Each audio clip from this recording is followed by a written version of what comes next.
এই ৰুমটো ছাৰৰ কোৱাৰ্টাৰৰ জাষ্ট সন্মুখত আছিলে তেতিয়াৰ পৰা ছাৰৰ আৰু বাইদেউৰ পৰা আমি যিটো সান্নিধ্য পালোঁ সেইটো কাৰণে মই ছাৰৰ প্ৰতি চিৰকৃতজ্ঞ মই সেইটো সময়তে মোৰ বিবাহ হৈছিলে তাৰপিছত মোৰ ৱাইফ তেওঁ ছাৰৰ পৰা বাইদেউৰ পৰা যথেষ্ট স্নেহ প্ৰেম পাইছে সেইটো কাৰণে মই ছাৰৰ চিৰকৃতজ্ঞ ছাৰে আমাক যিটো যোৱা 32 বছৰ চাকৰি কালত শিকাই গৈছে সেইটো আদৰ্শেৰে আমি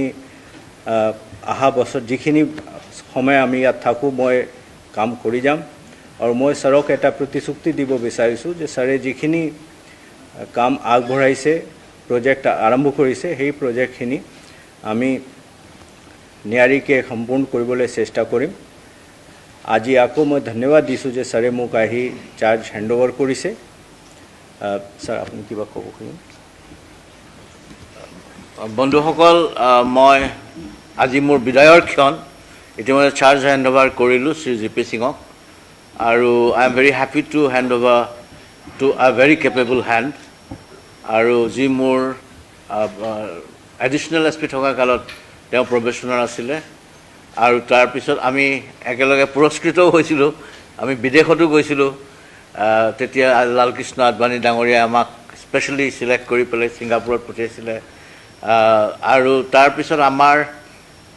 কেৰিয়াৰ গ্ৰাফডাল been going almost together but then since I am couple of years senior গতিকে মোৰ অলপ বেলেগ ধৰণে গ'ল আৰু জি পি সিং হ'ল ডেপুটেশ্যনত আৰু he has done wonderful work in NIA আৰু ইয়াত আহি পেলাই আপোনালোকে সকলোৱে গম পাইছে we have built a team Assam police আৰু এতিয়া আগবাঢ়িছোঁ গতিকে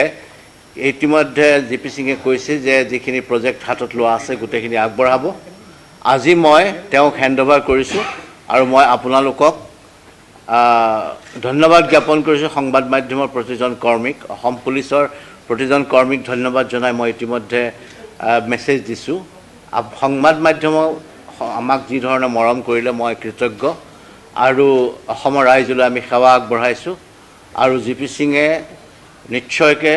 আমাৰ অসমৰ ৰাইজৰ সেৱাত আত্মব্ৰতী হৈ আগবাঢ়ি যাব মই জানো তেওঁৰ দেশ প্ৰেম প্ৰকৃত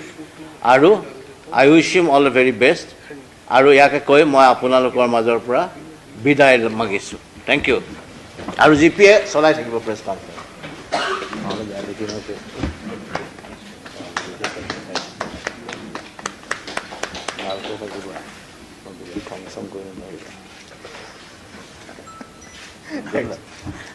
Bye. Thank you.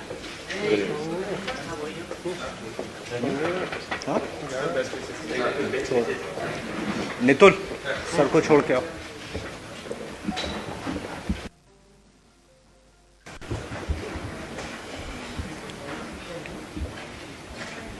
তো মই যেটো আপোনালোকক ক'ব বিচাৰিছিলোঁ সেইটো প্ৰায়ৰিটি হিচাপে কিছুমান মানুহে মোক খুদিছিলে মই তেতিয়া কৈছিলোঁ মোৰ প্ৰথম প্ৰায়ৰিটি হ'ল যে আমাৰ যিখিনি মানুহে আমাৰ নিজৰ ভিতৰত যিখিনি সন্মান যিখিনি ডিগনিটি পাব লাগে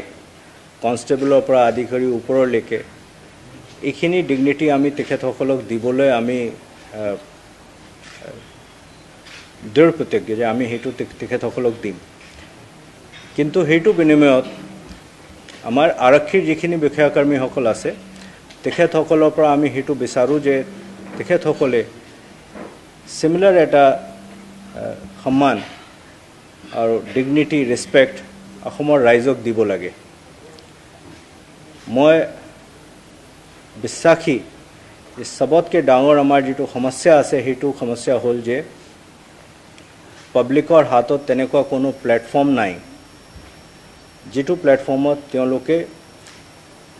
ৰেসপেক্টিভ লোকেল এৰিয়াৰ লিডাৰশ্বিপৰ পৰা পুলিচ হেডকোৱাৰ্টাৰৰ লিডাৰশ্বিপৰলৈকে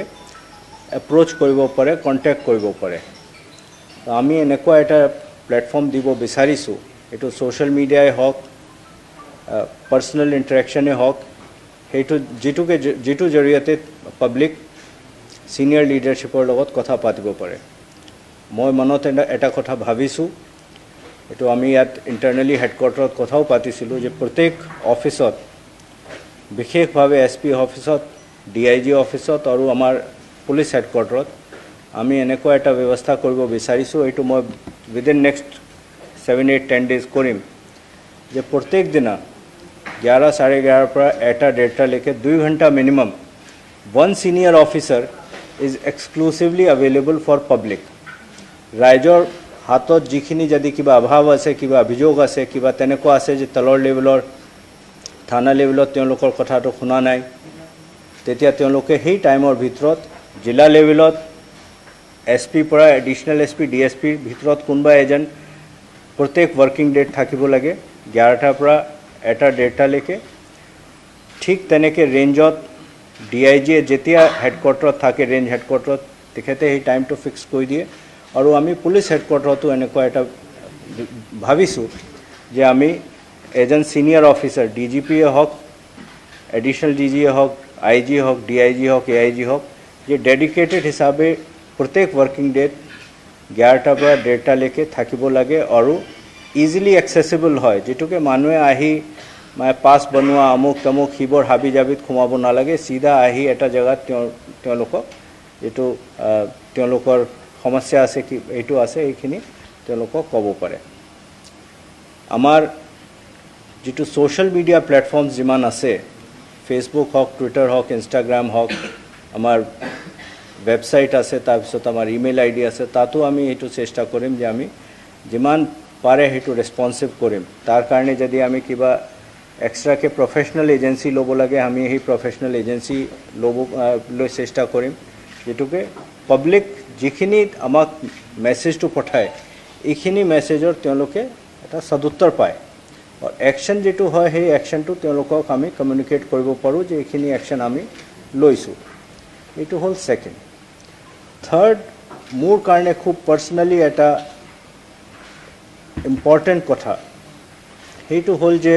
যোৱা 30 বছৰৰ মোৰ চাকৰি কালত মই দেখিছো যে আমাৰ যিখিনি মহিলা কৰ্মী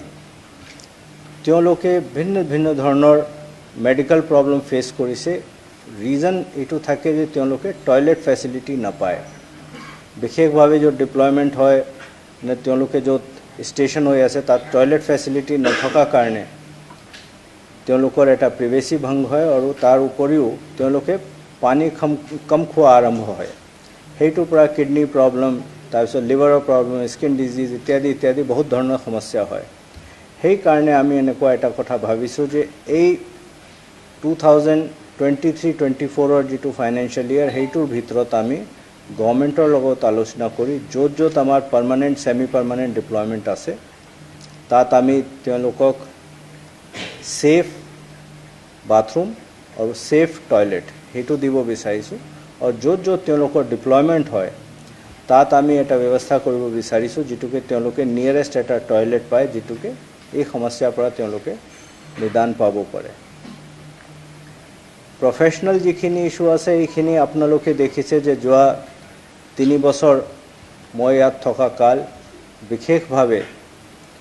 যেটো যোৱা 1.5 বছৰ মাননীয় মুখ্যমন্ত্ৰী মহোদয় যিখিনি আমাক ডাইৰেকশন দিছে এইখিনি যদি কমপ্লিট স্পেক্ট্ৰামটো দেখা যায় যে প্ৰফেশনাল পুলিচিংৰ যিখিনি আমাৰ ইম্পৰ্টেন্ট পিলাৰ্স এই গোটেইখিনি কভাৰ হৈ আছে এইখিনি আমি প্ৰথম খোজ লৈছো যোৱা 1.5 বছৰত সেই যাত্ৰাটো আমি যে আগবঢ়াই লৈ যাব পাৰো আৰু এটা ডেষ্টিনেশন পাব পাৰো এইখিনিৰ বিষয়ে আমি তীব্ৰ গতিৰে আগবঢ়িব খুজিছো মোস্ট ইম্পৰ্টেন্ট প্যাৰামিটাৰ যেটো আমাৰ চকুত পৰিছে হেতু হল digitisation of data legacy data হওক কাৰেন্ট ডেটা হওক মাননীয় মুখ্যমন্ত্ৰী মহোদয় যেটো যোৱাবাৰ SP কনফাৰেন্স অধ্যক্ষতা কৰিছিলে তাত তেখেতে কৈছিলে যে 2023-24 ৰ ভিতৰত digitisation of data should be complete ইতিমধ্যে আমাৰ টিমস গৈ বেলেগ ৰাজ্যৰ লগত কথা পাতিছে তাত কেনেকে ডিজিটাইজেশন চলি আছে কেনেকে ডিজিটাইজড ডেটা আমি ইউটিলাইজ কৰি আছো পাব্লিক বেনিফিটৰ কাৰণে ইখিনি আমি এটা ৰোড মেপ প্ৰিপেয়াৰ কৰিছো আজি প্ৰায় 15-20 দিন আগত মাননীয় মুখ্যমন্ত্ৰী মহোদয় আহি এটো হলতে হেতু এটা ৰিভিউ কৰিছিলে তাত আমি সকলে মিলি প্ৰেজেন্টেশন তেখেতক দিছিলো তেখেতে হেতু এপ্ৰুভ কৰিছে আৰু মই ভাবো যে আমি সবে মিলি হেতু কৰিব পাৰিম ইতিমধ্যে আমি যিখিনি আমাৰ ভিতৰত থকা IPS আৰু APS বিষয়াসকল আছে যিখিনি মানুহৰ টেকনিক্যাল ব্যাকগ্ৰাউণ্ড আছে ইঞ্জিনিয়াৰিং ব্যাকগ্ৰাউণ্ড আছে তেখেতসকলৰ এটা টিম বনাইছো এই টিমটো এটা আৰ্কিটেকচাৰ ৰেডি কৰি আছে যেটো আৰ্কিটেকচাৰৰ ভিত্তিত আমি digitisation and subsequent utilization of digitized data for public benefit hetu koribole ami eta architecture first draft has already come to us that is being processed next ami hetu logote eta connection hoy ase je digitized jekhini amar data ase ei digitized data aru digital platform or bhittit ekhini ami byabhar kori keneke jiman khini amar public utility services যিখিনি পুলিশে provide করে এখিনি আমি কেনেকে digital প্ল্যাটফর্মত দিব পাৰো যেটুকে individual ইন্টাৰফেসৰ দৰকাৰ নহব ডিজিটাল ইন্টাৰফেসৰ জৰিয়তে পাবলিক যিখিনি সাৰ্ভিসেস পুলিশৰ পৰা পাব লাগে এখিনি পাবলৈ সক্ষম হ'ব হেতু ওপৰতো যথেষ্টখিনি কাম হৈছে স্পেশাল ব্ৰাঞ্চৰ এডিশনাল DG হিৰেনাথ ডাঙৰীয়া বহি আছে তেখেতে যথেষ্ট কাম কৰিছে পাসপোৰ্টৰ যিখিনি আছে এইখিনি অলৰেডি কৰা হৈছে গুৱাহাটী সিটিত অলমোস্ট প্ৰত্যেক থানাত পাসপোৰ্টৰ ভেৰিফিকেশন ইত্যাদি ডিজিটাল প্ল্যাটফৰ্মত হৈ আছে আমি চেষ্টা হেতু কৰিছো অলৰেডি আমাৰ ডিজিটাল ডিভাইসেস আহিছে যে আমি উইদিন এক মাহ ডেৰ মাহ এই ডিজিটাল ডিভাইসেস গোটেই থানাত দি যিমান পাসপোৰ্ট ভেৰিফিকেশন আছে পাসপোৰ্ট ভেৰিফিকেশনটো আনি আমি পাব্লিকৰ কাৰণে এটা ডিজিটাল ইন্টাৰফেস ক্ৰিয়েট কৰিব পাৰিম তার উপরিও আপনালোকে জানে যে আমার ইয়াত ERSS সিস্টেম আছে 112 যেটো কোয়া হয় 112 বিষয়ে আমি এটা ডিটেইল রোড ম্যাপ রেডি কৰিছো মাননীয় মুখ্যমন্ত্ৰী মহোদয় প্ৰথম আমি প্ৰেজেন্টেশন দিছো সেকেন্ড প্ৰেজেন্টেশন মই যেটো ভাবো 16 নে 17 ফেব্ৰুৱাৰীত হ'ব সেই প্ৰজেক্টৰ জৰিয়তে আমি গোটেই অসমৰ ভিতৰত ইমাৰ্জেন্সি ৰেসপন্স সিস্টেম ভেহিকল এটা ফ্লিট আমি ৰেডি কৰব বিচাৰিছো আৰু ইমাৰ্জেন্সি ৰেসপন্স টাইমটো আমি কাট ডাউন কৰিব বিচাৰিছো মই ভাবো যে এতিয়া আৰম্ভ কৰিলে সেই কমপ্লিট প্ৰজেক্টটো কনসালটেন্টে আমাক কোৱা মতে প্ৰায় 1.5 বছৰ লাগিব কিন্তু আমি এতিয়া যিখিনি আমাৰ আছে এতিয়া অলৰেডি আমি গুৱাহাটীত প্ৰায় 75 মান গাড়ী দিছো ERSS এটো অলৰেডি ফাংশনাল হৈ আছে আমাৰ উলুবাৰীত থকা কন্ট্ৰোল ৰুমৰ পৰা এটো ডাইৰেকশন কৰা হয় এখিনি আমাৰ নেক্সট হেতু আছে বাকি এটা কথা মই আপোনালোকক সবক ক'ব খুজিছো হেতু হল যে যোৱা 3 বছৰ ইয়াত যিখিনি প্ৰজেক্ট আৰম্ভ হল এইখিনি প্ৰজেক্টত যেটুকে মই ইয়াতে আছিলো আৰু নেপথ্যত আহি কাম কৰিছিলো সো মই সম্পূৰ্ণ জ্ঞাত কোনটো প্ৰজেক্ট কি পৰিস্থিতিত আছে আৰু কেনেকে কি আগবঢ়াই লৈ যাব লাগিব মই গোটেইখিনি প্ৰজেক্টত নতুন এটা গতি প্ৰদান কৰিব খুজিছো যেটুকে প্ৰজেক্ট খুব সোনকালে শেষ হয় আৰু পাব্লিকৰ কাৰণে বেনিফিশিয়াল হয় মই খুব বেছি আপোনালোকক এই কথাটো ক'ব বিচাৰিছো মই নতুন কাম কৰিব বিচৰা নাই কাৰণ মই 3 বছৰ যিমান প্ৰজেক্ট আছে লগত ওতপ্ৰোতভাৱে জড়িত হৈ আছো সবত মোৰ পাৰ্সোনাল এটা ইন্টাৰভেনশন আছিলেই সেই কাৰণে এইখিনি গোটেইখিনি আমি কেনেকে স্পীড আপ কৰিব পাৰো হেতুহে বিচাৰিছো আৰু এই যিখিনি প্ৰজেক্ট চলি আছে যে যোৱা 1.5 বছৰত লোৱা হ'ল এইখিনি বিষয়ে আপোনালোকে সবে জ্ঞাত কাৰণ মাজে মাজে আমাৰ আগৰ DGP ভাস্কৰ জ্যোতি মহন্ত ছাৰে আপোনাক ব্ৰিফ কৰিছিলে আৰু আপোনালোকে এই বিষয়ে সবে জ্ঞাত মই হেতু আকৌ হেতু দহৰাই আপোনালোকৰ সময় নষ্ট কৰিব বিচৰা নাই এটাহে কথা ক'ব খুজিছো যিখিনি আপুনি প্ৰজেক্টৰ কথা যোৱা 1.5 বছৰ শুনিছে হেতু আমি কেনেকে এক্সপিডাইট কৰিব পাৰো হেতু মোৰ মেইন এম থাকিব ধন্যবাদ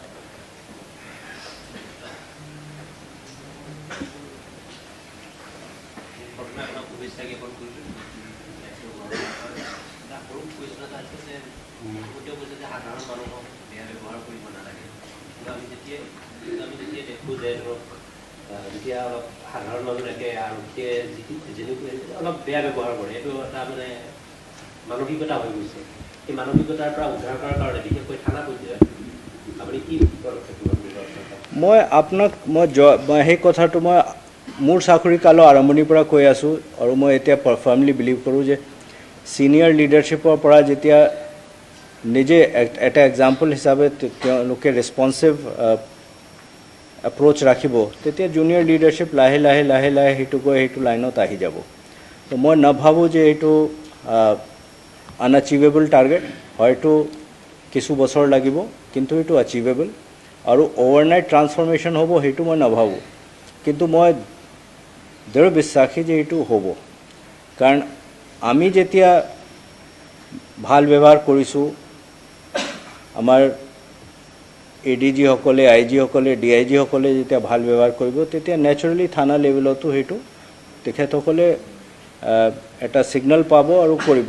মই এটা কথা আপোনাক ক'ব বিচাৰিছোঁ এই বিষয়ে যে চাকৰিত অহা আগতে তেওঁলোকে নৰ্মেল চিভিলিয়ান হিচাপেই চাকৰিত সোমায় তো এই চাকৰিত সোমোৱাৰ পিছত এনেকুৱা কি হয় যে তেওঁলোকে এনেকুৱা বেয়া ব্যৱহাৰ আৰম্ভ কৰে সেই বিষয়ে তেওঁলোকে নিজে এটা চিন্তন মনন কৰা উচিত আৰু মোৰ ফালৰ পৰা কিন্তু I am absolutely clear that bad behavior shall not be tolerated in Assam Police at all. I am not thinking in terms of taking punitive measures in the beginning, but if it does not improve, then I will not hesitate to take punitive measures against those police officers who indulge in wanton bad behavior with public. That is my commitment to people of Assam. So this side on your left, sir. So this is Pradeep from PTI. I just wanted to understand one thing. Recently, the Guwahati High Court has disposed of a petition which is regarding the encounters that were taking in last 1.5 years. So it has in fact said in favor of the Assam Police that all the required organizations and the protocols have been followed. So does this actually endorses the style of functioning of Assam Police in last 1.5 years? And that ruthless attitude against the culprits will continue during your tenure as well? I had said yesterday also, and I was largely pained that I was misreported. I had said, and I still believe, that all measures that are provided by law to Assam Police shall be used to counter crime and criminals so that people are kept safe. There is a vast spectrum of action that needs to be taken or that can be taken by the police to counter criminals and crime. Most important pillar of action against crime and criminal is good investigation, good prosecution, good forensics. That shall be the bedrock of the next few years of Assam Police. Sir आपके सामने challenges क्या-क्या रहेंगे sir as a top? I have already mentioned everything. See, I have been part of the system for 3 years. So there is nothing which is coming as a new challenge to me. The society is going through a phase where it has become aspirational. It wants to, as a society, because I am very strongly and deeply in touch with the people at all levels in society. Society has become aspirational. Society ये चाहती है, समाज ये चाहता है कि किस प्रकार से हम एक डेवलप्ड सोसाइटी के रूप में बन सकें, तैयार हो सकें. हमारे लिए चैलेंज ये है कि हमको उनको वो इनेबलिंग एनवायरनमेंट प्रोवाइड करना है जिससे कि डेवलप्ड सोसाइटी बन सके. सर जनता से क्या आपका आह्वान है? Have faith, have trust in us. We are there for you. ভুল হব কিন্তু আমি শুধৰণি কৰিম. I will not let any mistake go unrectified. That is my commitment to people of Assam. Sir, on behalf of 90s আমি জাৰ্নালিস্টৰ পৰা শুভেচ্ছা জনাইছো, ওয়েলকাম কৰিছো আৰু আমি দেখিছো ধৰা আপোনাৰ 90s তেনেকৈ মিলিটেন্সি ডিল কৰাৰ পিছত মাদৰ ভাগতো দেখিছো বা অফলেটো দেখিছো. গতিকে যেটো আপুনি এটা কৈছে যে মহিলাসকলৰ সমস্যা হয় আৰু এই ক্ষেত্ৰত পানীৰ যেটো এটা আঁচনি চলিছে কেন্দ্ৰীয় চৰকাৰৰ জল জীৱন মিছন তাৰ লগত ধৰক এটা টাই আপ কৰি এই নট অনলি তেওঁলোক থকা ঠাইবোৰ থানা বা অন্যান্য সকলো ঠাইতে সামৰি লোৱাৰ কিবা এটা তেনেকৈ চিন্তা কৰিব কাৰণ এইটো আপুনি ইউনিক এটা কৰিব পৰা যায় but I will not leave my junior officers without support. মই সেই কথাটো একদম ক্লিয়াৰ. মোৰ লগত যি ৭০,০০০ পুলিচৰ বিষয়াকৰ্মী আছে মই তেওঁলোকৰ লগত কমপ্লিটলি আছোঁ. তেওঁলোকৰ যিমান অভাৱ অভিযোগ মই পূৰণ কৰিব পাৰোঁ হয়তো মই কৰিম কাৰণ এতিয়া 32 বছৰৰ মোৰ চাকৰি কালত মই আজি য'ত আহি পাইছোঁ ইয়াত আহি পোৱা মেইন ছাপোৰ্ট বেছ জুনিয়ৰ লেভেলৰ বিষয়া কৰ্মীসকল তেওঁলোকে যদি ইমান 32 বছৰ মোক ছাপোৰ্ট নকৰিলে হয় কাম নকৰিলে হয় তেতিয়া মই আজি ইয়াত আহি বহিবলৈ নাপালোঁ হয় চ' আজি যেটুকে মই এই পজিশ্যনত আহিছোঁ মোৰ ফাৰ্ষ্ট প্ৰায়ৰিটি সেইটো হ'ল তেওঁলোকৰ যেটো জেনুইন বোনাফাইড অভাৱ অভিযোগ এইটো মই পূৰণ কৰিমেই যিমানখিনি পাৰে মই সেইটো কৰিম that is my first commitment if I do not improve my own people how can I ask them to work for the people of Assam I have to give them that environment so that they work the best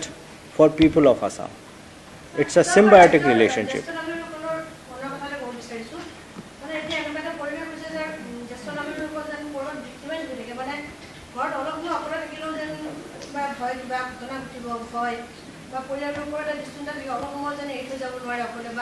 ৰাস্তাটো ওলাই অকমান খুচকাবলৈ মন গ'লে যেন অকণ ভয় ইমান কেৱল তেখেতসকলে আপোনাৰ কিবা মানে বাৰ্তা দিব নেকি যে আমি কোভিডৰ টাইমতো এই কথাটো কৈছিলোঁ যে যিমানখিনি সিনিয়ৰ সিটিজেন্স আছে তেখেতসকলক আমি হেল্প কৰিম মাজতে আমি হেল্পলাইন নম্বৰো দিছিলোঁ তাৰপিছত আমি আজি কিছুদিন আগতে যেতিয়া ইয়াত মিটিং কৰিছিলোঁ মিটিঙত আমি এই কথাটো কৈছিলোঁ যে কেনেকৈ তেওঁলোকৰ ঘৰত তেওঁলোকে যদি চিচিটিভি ফুটেজটো চিচিটিভি স্থাপনা কৰে তেতিয়া তেওঁলোকে এটা সেফ বাতাবৰণ হেৰি কৰিব মই কিন্তু এটা কথা ক'ব বিচাৰিছোঁ যে কিমান মই সাকসেসফুল হ'ম নাজানো বাট আমি যদি general environment of safety and security দিব পাৰোঁ সেইটো আমাৰ কাৰণে সবতকৈ বেছি ডাঙৰ এচিভমেণ্ট হ'ব আমি জেনাৰেল এনেকুৱা এটা এনভাইৰনমেন্ট দিব লাগিব যেটোকে সমাজৰ প্ৰত্যেক শ্ৰেণীৰ মানুহ और प्रत्येक कैटेगरी मानो निजोक सेफ और सिक्योर बोली भावे So this is Mukut from Times of India. My question is that in last 2 to 3 months, the Guwahati High Court has pronounced judgment in at least 3 to 4 cases where Guwahati High Court has acquitted the persons booked under NDPS Act or other criminal charges. And Guwahati High Court observed that investigating officers have failed to carry on the investigations properly. So what would you like? See, there are two parts to it. One is that in cases where the district courts have convicted and then Honorable Guwahati High Court for some reason has acquitted, it is unfair to say that police investigation was completely ineffectual or out of place. Because ultimately there was one level of judiciary which found merit and gave conviction or judgment which supported the prosecution. However, having said that, I believe that investigation is one part where there is tremendous scope for improvement, especially with reference to the forensic support to investigation. For this purpose, we have had multiple rounds of discussion with the government. Honorable Chief Minister has personally taken interest in it. A consultant has been appointed who is a very, very renowned former IPS officer and expert in field of forensics who is advising us, and he is also preparing a blueprint and an architecture for growth of forensics in Assam. So that is being done. We are also coordinating with Rashtriya Raksha University and Gandhinagar Forensic Science University. And I am hopeful that over the period of next few years, with the support of government and improvement in forensic infrastructure, we would be in a position to give a better charge sheet in court, and we would be in a position to fight out through prosecution our cases in a much better way. Next point that I would like to say that wherever Honorable Guwahati High Court has given judgment which has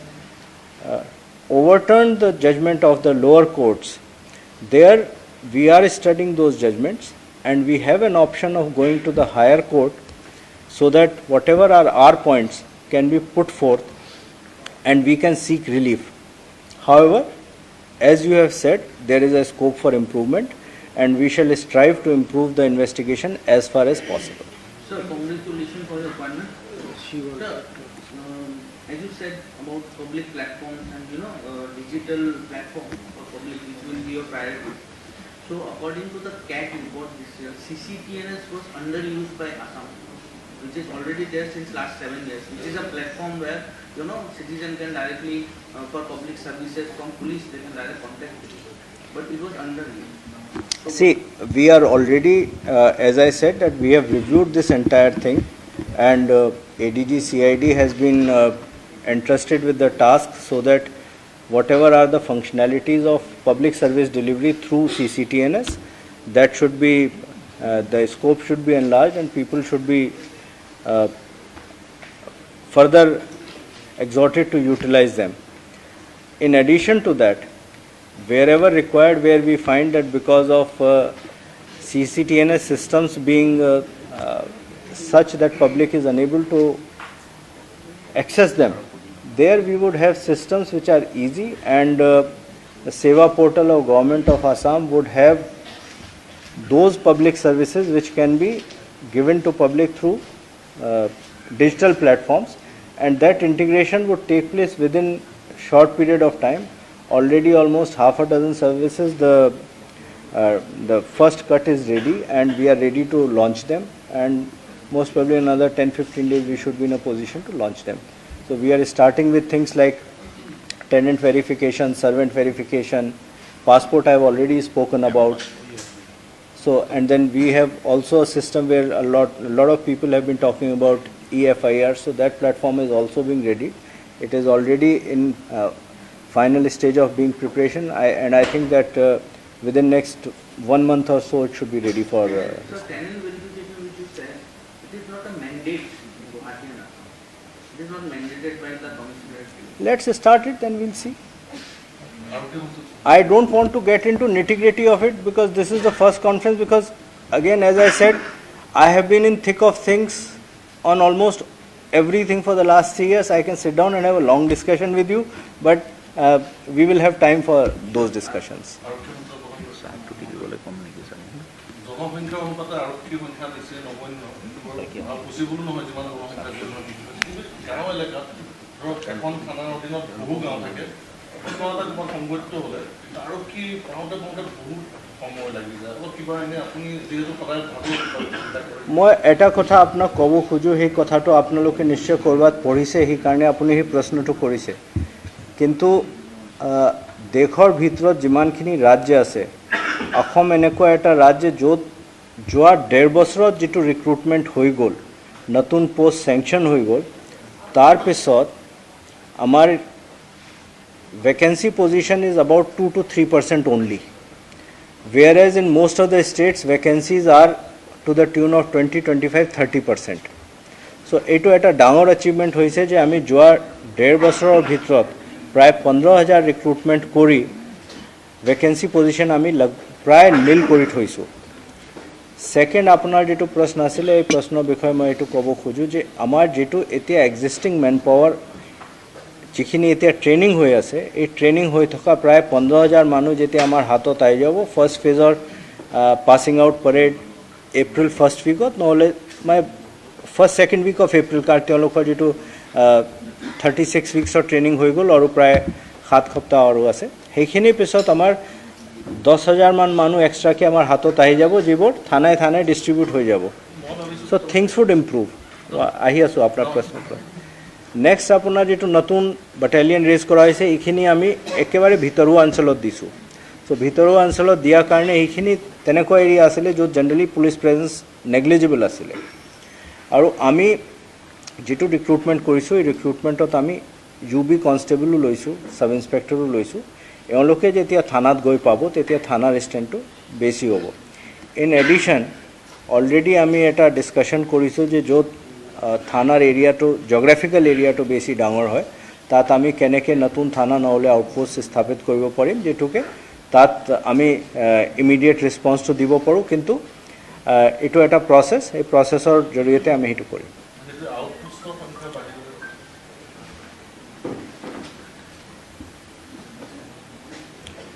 Thank you. You can enjoy the tea, and we will also think in terms of streamlining the process of flow of information to the media. That is one of my core area of concern. Already আমার CPRO ডাঙৰীয়া আছে, তেখেতক মই আজি তেখেতৰ লগত আজি কালিৰ ভিতৰত বহি এটা সিস্টেম, এটা সিমলেছ সিস্টেম কৰিব বিচাৰিছোঁ, যিটোকে মিডিয়াৰ যিখিনি আমাৰ বন্ধুসকল তেওঁলোকে ইনফৰমেশ্যনৰ কাৰণে দৌৰি থাকিব নালাগে, তেওঁলোকে এটা সিংগল প্লেটফৰ্মত ইনফৰমেশ্যনটো পায়। তথাপিও যদি আপোনালোকে কিবা এটা কাৰণত ইনফৰমেশ্যন ল'ব খোজে, যিখিনি আমি আইনগতভাৱে আৰু without compromising on the intelligence sources or the investigation, we would share it with you. More etai request ase apnaloke jar ji prashno thake, please SMS it to me or WhatsApp it to me. I would like to give you a firm answer. Karon more eta abhigyata, karon moi to etia pray 32 বছৰ চাকৰি কালত যেটো 19 বছৰ মান অসমত থাকিলো, মোৰ 19 বছৰ চাকৰি প্ৰায় ফিল্ডতে আছিলে, মই মোৰ কোনো নন ফিল্ড পোষ্টিং নাই। সো মোৰ মিডিয়াৰ লগত ৰিলেশ্যনশ্বিপটো খুব ক্লোজ। আপোনাৰ যিখিনি সমস্যা এইখিনি মই বুজি পাওঁ, আপোনালোকে মোৰ সমস্যাটো বুজিব লাগিব। সেইটো হ'ল যে মই যিখিনি কথাটো কম, সেইটো যেনেকৈ মই কম সেইটো আপোনালোকে ৰিপৰ্ট কৰিব লাগে, মিছ ৰিপৰ্টিং কৰিব নালাগে। মোৰ এইটো ৰিকুৱেষ্ট। কালি মই এটা কথা কৈছিলোঁ, তাৰপিছত মই দেখিলোঁ ইভিনিং টাইমত প্ৰত্যেক চেনেলত কিবা বেলেগ এটা ষ্টৰি চলি আছে, যে মই সেইটো কথাই কোৱা নাই। আপোনালোকে ৰেকৰ্ডিং আছে, ৰেকৰ্ডিং চাব পাৰে, মই সেই কথা কোৱা